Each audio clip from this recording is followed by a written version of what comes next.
এক আইন এক নীতিতে বিশ্বাস করে সকল নাগরিকের অধিকার এক হওয়া উচিত। কিন্তু ভাইরা আমার, আমরা কি দেখছি, ওই পার্বত্য এলাকায় শিক্ষা, চাকরি, ভূমি ব্যবস্থাপনা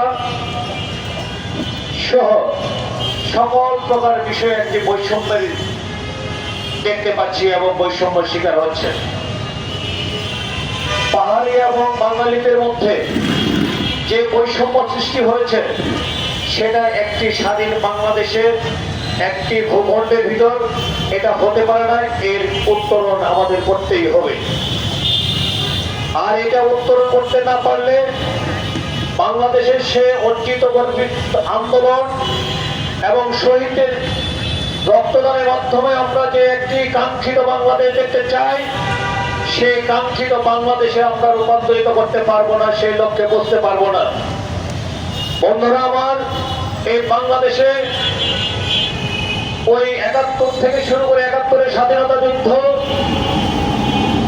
পাকিস্তান হানাদের বিরুদ্ধে আমরা যে আন্দোলন সংগ্রাম করে ৭১-এ বাংলাদেশে একটি স্বাধীন সার্বভৌমত্ব, একটি লাল পতাকা, আমরা লাল সবুজের পতাকা আমরা এনেছি।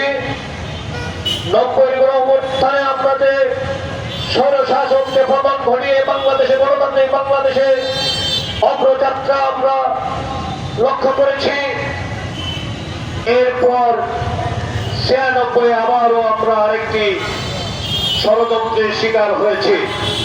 বন্ধুরা আমার, সেই ষড়যন্ত্রের শিকার হয়ে তৎকালীন সরকার ১৯৯৭ সালে একটি শান্তি চুক্তি করার মধ্য দিয়ে বাংলাদেশকে একটি অশান্ত করার পরিবেশ, ওই বিদেশিদের প্রেসক্রিপশনের মাধ্যমে, ওই ভারতের সহযোগিতায় বাংলাদেশকে একটি বিকল্প রাষ্ট্র এবং একটি অস্থিতিশীল রাষ্ট্রে পরিণত করার, আমাদের মধ্যে ভ্রাতৃত্বের বন্ধন ছড়িয়ে দেওয়ার জন্য, আমাদের ভ্রাতৃত্বকে নষ্ট করার জন্য আমাদেরকে একটি শান্তি চুক্তি করতে বাধ্য করেছে।